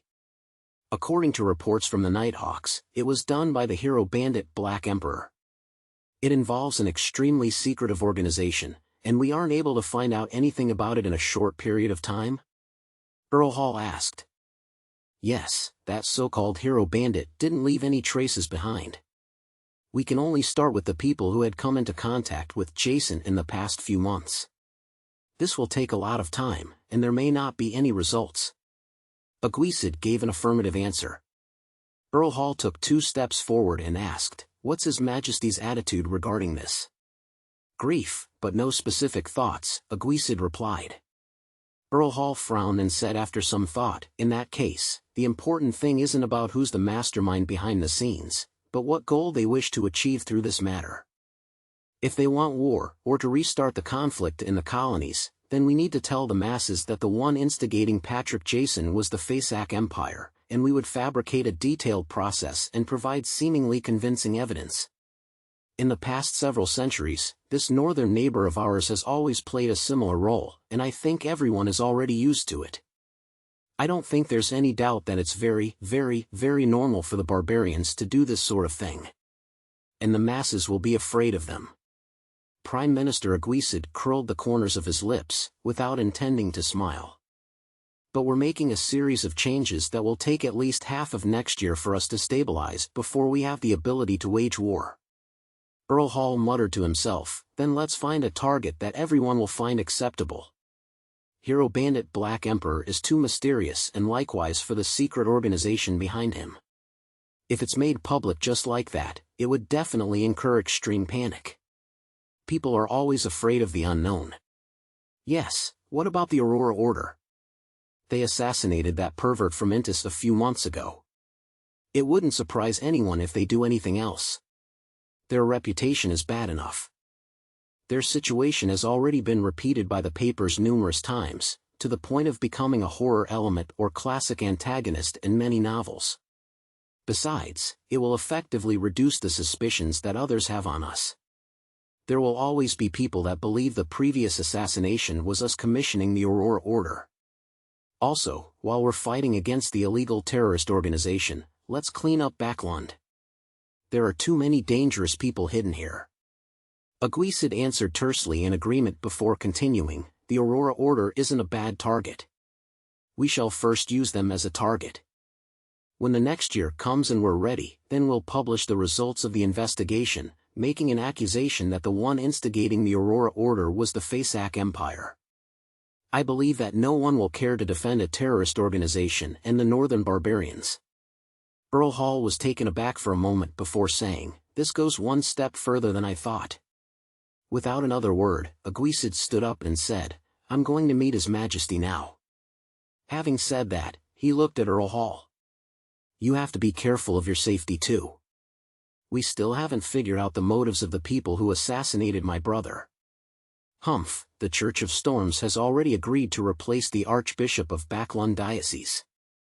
Snake is always late at crucial moments. The believers of the Storm are always irritable, irascible, stubborn, conceited, and easily maneuvered by others. Don't be prejudiced. For example, Lumi is very intelligent. Earl Hall let out a low laugh, and then he tapped his chest 4 times. "Thank you, the goddess will protect me." The Twilight Hermit Order sounds very imposing. Returning to the real world, Klein stood up and pressed the mechanical button for the toilet. He walked out of the bathroom amidst the sound of running water and thought about the information he had just received from spirit channeling. He suspected that Twilight Hermit Order was the ancient organization with the second blasphemy slate which Emperor Roselle had joined. To choose to have someone assassinate Duke Negan for the sake of a so-called historical process sounds a little absurd, but it also seems to make sense. Their goal is to revive or awaken the original creator. This is similar to the City of Silver's belief. Little Sun and company have never believed that the creator is dead. They can only accept that he has abandoned that piece of land and has been trying to get a response from him. Klein paced back and forth, letting his thoughts wander. After an unknown amount of time, he suddenly heard knocking on the door. It wasn't an attendant or maid from the Quelag Club, but the bespectacled Carlson, one of the machinery hive mind members whom Klein had seen before. "How did you get in?" Klein asked deliberately. When Carlson saw that he was indeed in the room, he relaxed a little. Seeing that no one was around, he smiled. "As a Beyonder, we often have all sorts of methods." He received news from Deacon Acancer, learning of the Desire Apostle's death, and came to confirm my situation. As for my performance, it's rather successful. My illusion of a living person wasn't exposed, and I successfully pulled the wool over everyone's eyes. Klein's heart had stirred and said, "Your expression tells me that there's good news?" "Yes, Patrick Jason Beria has been killed. You're safe and no longer need to be protected by us," Carlson said honestly. Such feedback made Klein feel the potion inside his body to seemingly accelerate its digestion. Surprised and delighted, he asked, "Are you sure?" "Yes." Carlson gave an affirmative answer. "That's great," Klein said happily. Carlson looked at him and complimented him wholeheartedly. "Your detective instincts and logical thinking have given us a great deal of help. The deacon wrote that after this matter is over, a reward will be given to you in secret. Probably about £1,000. £1,000. Not bad, very generous. However, even if the bills in Jason's suitcase were of £5 or £1 denominations, and even if his jewelry isn't too expensive, it should still add up to about £50,000, right?" Ma'am Mary of the National Atmospheric Pollution Council is probably worth that much if one counts her shares in the coin company. Yes, Jason's accomplice in luring Spelzinger of Godaway had probably taken some of the money. The remaining amount is probably around 20 to 30,000 pounds, but that's still nothing 1,000 pounds can compare with. What a pity. I can't think of it that way. Maybe Jason's accomplice took all the wealth ahead of time. Klein felt a wave of disappointment and joy. And the reward from the machinery hive mind was even more proof of the success of his performance during this period of time. It made him feel like he was only one step away from completely digesting the potion. This is something I should do. After all, the person being threatened is me. Klein smiled. He wasn't worried about retaliation from Jason's accomplice, because revenge was only a ruse. More importantly, he would be a Sequence 6 by then. Carlson nudged his glasses and said thoughtfully, "Sherlock, you're also a believer of God. We hope to establish a good relationship with you. In the future, you can inform us of whatever you encounter and gather. This is them developing me into an informant of the machinery hive mind. I have another channel for reimbursement." Klein drew a triangular-shaped sacred emblem on his chest. No problem. No longer being protected by the machinery hive mind, Klein stayed at the Quelag Club until dinner, then he slowly took a carriage back to 15 Minsk Street. He opened the letterbox out of habit and saw a new letter with no postage stamp. The letter was from Detective Isengard Stanton, who left it after an afternoon visit, had written. "I heard from the machinery hive mind of the suggestion you offered. Your sharpness and caution is truly astounding. If you weren't already a beyonder, then I would even believe that being a reader is the pathway that suits you best. You truly are the best young man at deduction that I've ever met." Klein stood in the living room, reading Isengard's letter by the light of the gas lamp. This time, there was nothing new to the performance. It was done step by step and conformed to the past performances. It didn't even have much of an effect. But there were enough people in the audience, and all of them were by my side, which allowed me to get feedback directly. Klein held on to the letter as he reflected over the matter. He half closed his eyes and felt something inside his body rapidly disintegrating and dissipating. Numerous illusory stars around him seemed to appear, and he could only feel a very weak attraction from the resplendent stars. On the last month of 1349, his magician potion was finally digested. Chapter 429, Various Parties. The street lamps at night illuminated the wet ground, which was sent splashing by the occasional horse carriage that passed by. Baklon was located in the middle of the kingdom, only dozens of kilometers from the Sonia Sea, and it rained frequently all year round. The highest temperature in July was only 28 degrees Celsius, and the lowest was around 2 degrees Celsius in winter. The weather seldom had a chance of dropping to 0 or lower, but this didn't stop people from feeling the cold here. Even the northerners from Faisac, who were used to living in ice and snow, sometimes couldn't bear the humidity that penetrated through their clothing and flesh. Klein stood behind the oriel window in a room which didn't have its fireplace lit. He looked at the tranquil scene outside and felt relaxed in his body, heart, and soul. As long as he gathered the ingredients and concocted the potion, he could immediately advance to Sequence 6, becoming a faceless. The magician potion has been completely digested. The Desire Apostle was personally finished off by me and he failed to escape. The Aurora Order's search of the Fool's Believers is still going in circles.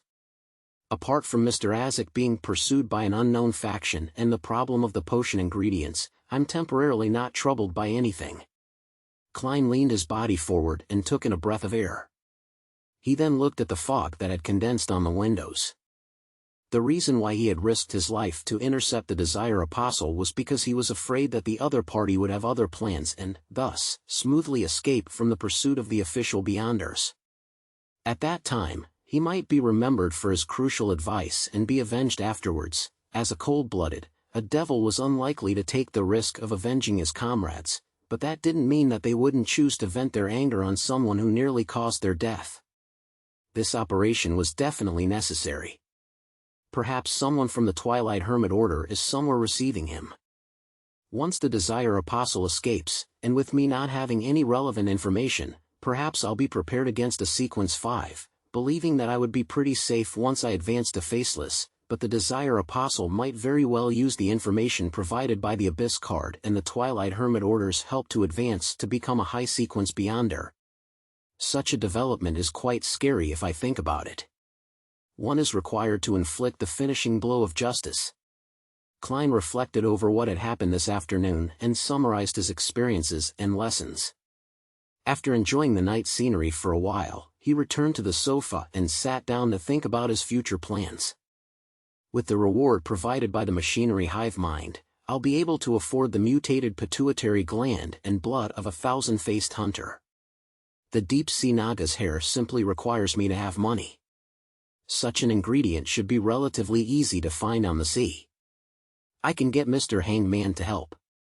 The only problem is the human skin shadow characteristic.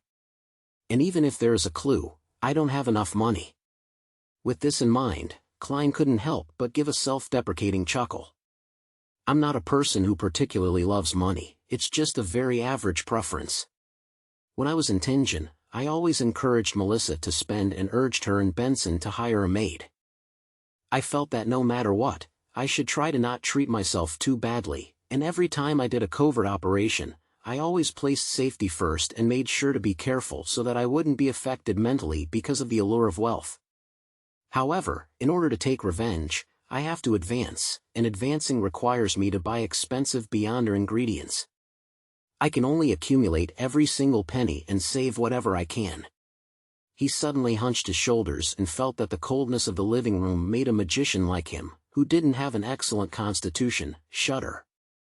Therefore, he decided to take a shower, crawl into bed, and read in bed. There's only another 3 or 4 hours left before it's bedtime, there's no need to ignite the fireplace again. With a sigh, Klein got up and walked to the second floor. Under the steam cathedral. After a cancer finished reading all the recorded statements, he picked up his coffee and took a sip. After a few seconds of silence, he pulled out the ancient silver mirror called a Rhodes. Carlson took a glance at it and asked curiously, "Deacon, if I ask the Honorable Rhodes about an unsolved mathematical problem or a classical paradox, will it give me the correct answer?" "Most of the time, it will directly reject you. If it thinks that you have ill intentions, it will even give you a lightning strike or make you suffer a curse that you would never want to face," the cancer said with a sigh. "It's a living sealed artifact with extremely high intelligence, not a rigid, rule-abiding difference machine. When using it, it's best not to think about trying to find loopholes." Carlson looked around at his teammates and kindly suggested, "Deacon, let me ask the question for you. I have nothing I need to hide." He straightened his back and assumed an open, honest posture. A cancer smiled bitterly and said, "There's no need, I already know what I need to know. I'm no longer afraid of similar questions, and occasionally, the Honorable Rhodes will ask very profound questions. With your body's condition, the subsequent penalty won't be easy to bear." With that said, he clenched his fists before spreading his fingers apart and gently stroked the surface of the mirror thrice. In that subtle atmosphere, the cancer asked in a deep voice, "Honorable Rhodes, my question is, who or what faction instigated the Desire Apostle to assassinate Duke Negan?" The silver mirror didn't show any changes for a while. Only after a long time did the surface produce an aqueous light, forming a scene that looked like an oil painting. It was a plain where the sun was about to set. The vast field was covered in a faint golden afterglow. "What does that mean?" Carlson and the other members of the machinery hive mind looked at each other, unable to understand. Even though one of them was a beyonder who had advanced from mystery prior and was no stranger at reading revelations. Twilight? The symbol of the end of life? A sect that believes in death, or lunatics that believe in the apocalypse, a mystery prior said after some deliberation. Carlson nodded in agreement. "I think it's the latter." A cancer ignored their discussion because Rhodes's question had already appeared. "What color of underwear do you like best?" A cancer's face suddenly flushed red, and he felt as if smoke was rising from the top of his head. With great difficulty, he spat out a word, red. The room suddenly became unusually quiet, and Carlson and the others pretended to look towards a corner. A cancer sat down wearily and scratched his fluffy hair, ready to ask the second question. Carlson couldn't bear it as he said, "Deacon, let me try." "Try not to reach the punishment phase." A cancer finally nodded in agreement. Carlson confidently mimicked the deacon's actions, gently stroking the surface of the silver mirror 3 times while the other members gathered again. "Honorable Rhodes, my question is, who are the accomplices of the Desire Apostle?"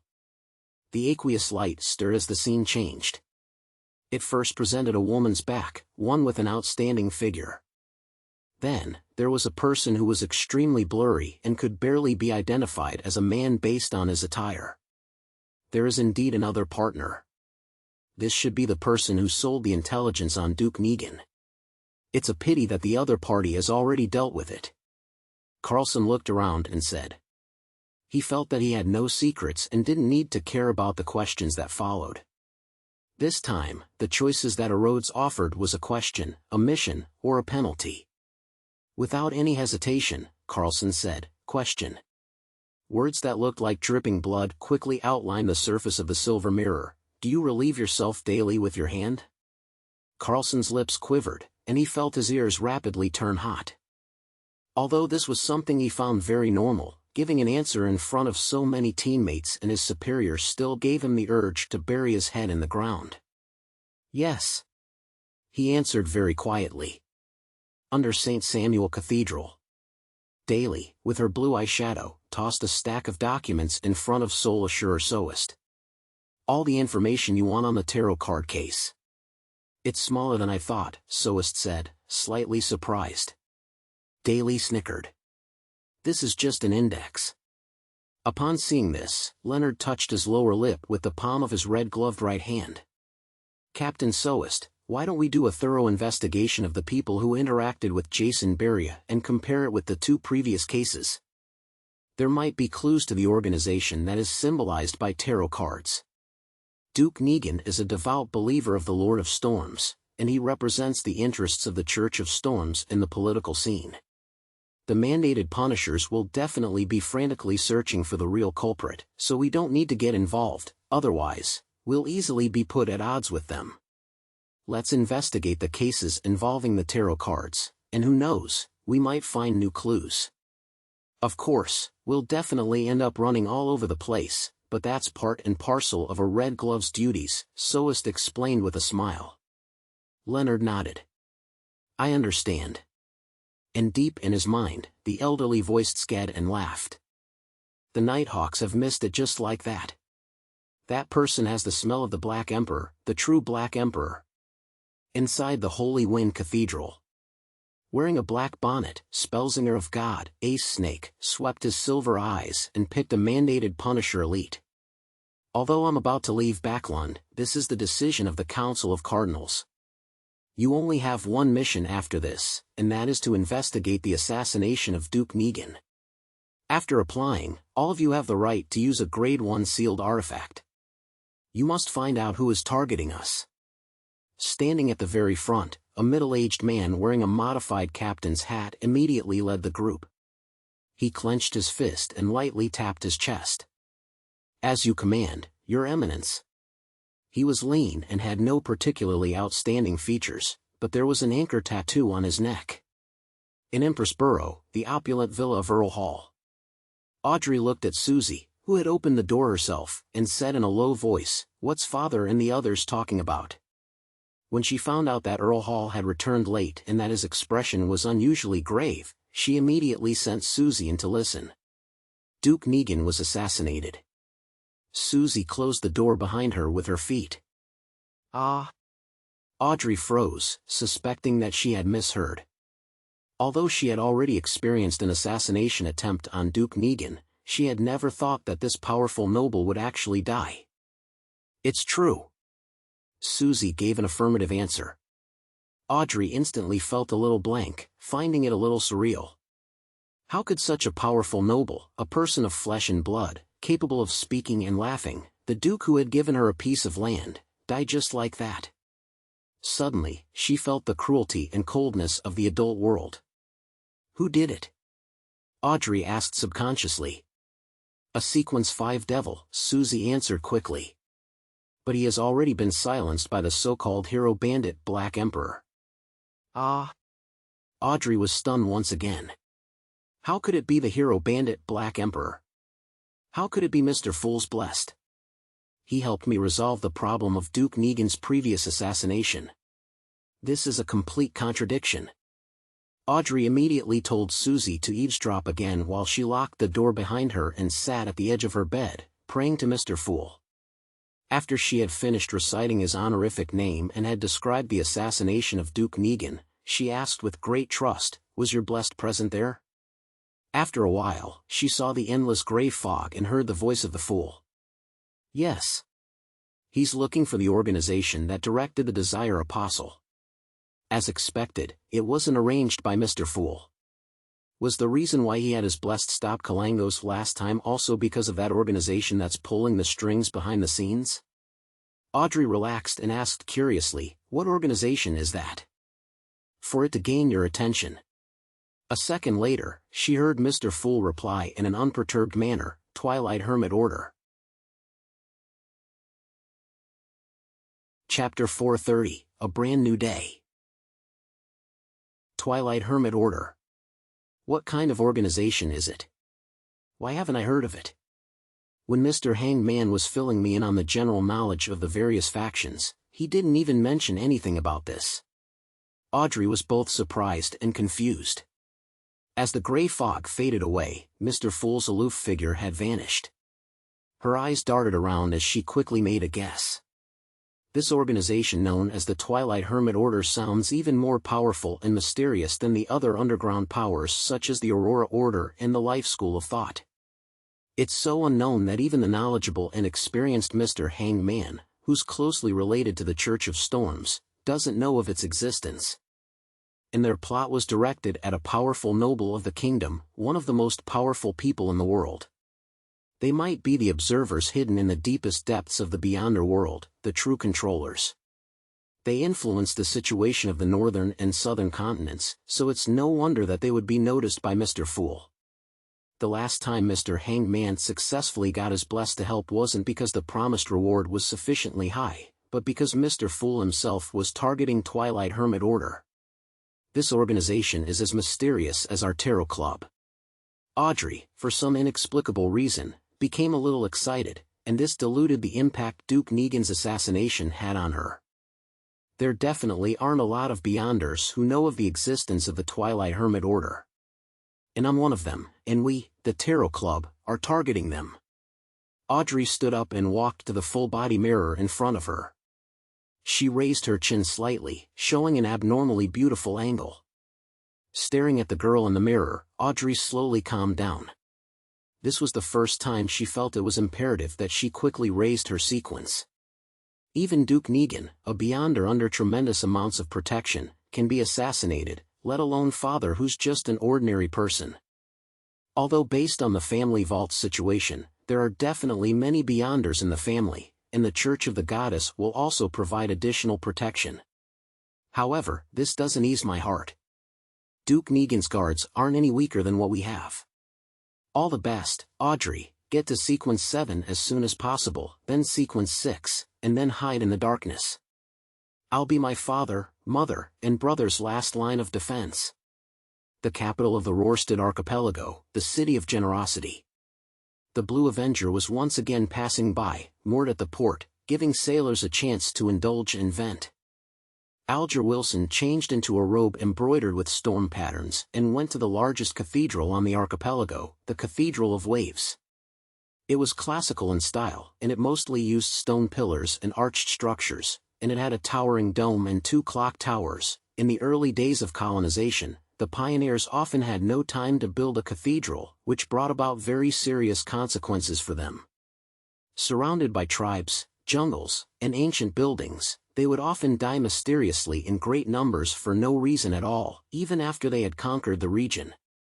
This situation, which had caused a great panic, gradually deteriorated after the cathedrals of the various churches were built, becoming something that happened only once in a while. Standing in front of the cathedral, Alger was in no hurry to enter.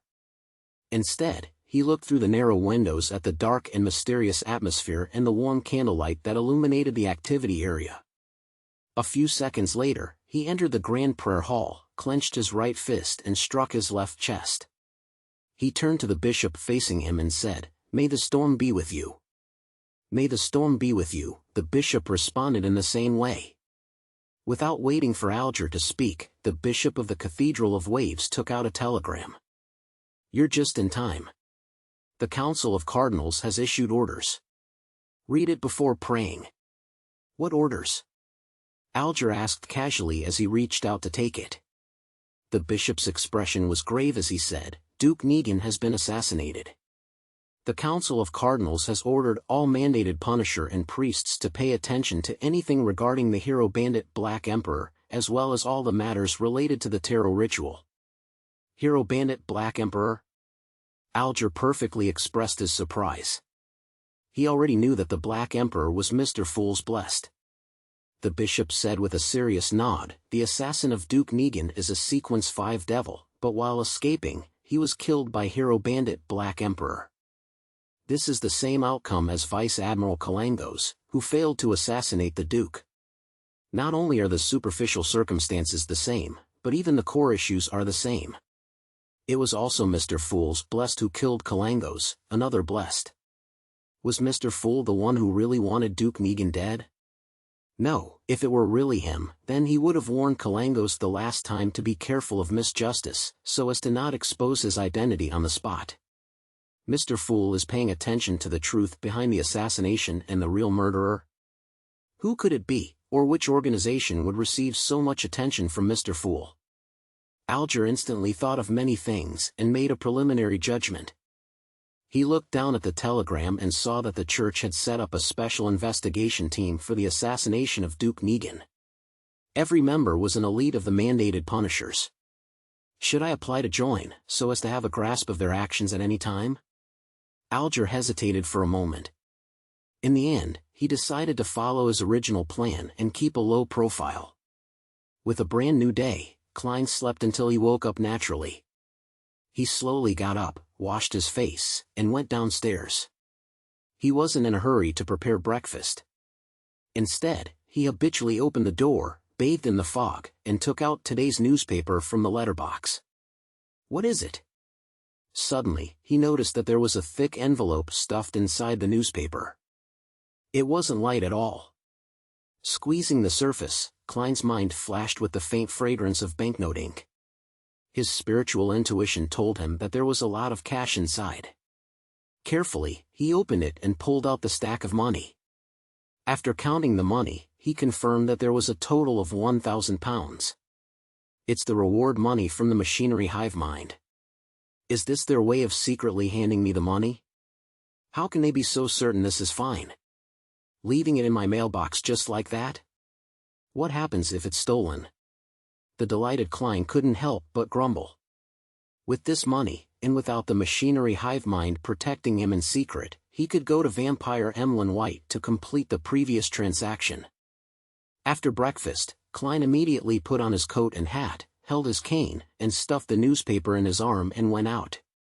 On his way to the carriage stop, he saw his landlord, Mrs. Stellan Sammer, directing the maid to load the suitcase into the carriage in front of the door. "Good morning, Mrs. Sammer." Klein smiled and greeted her.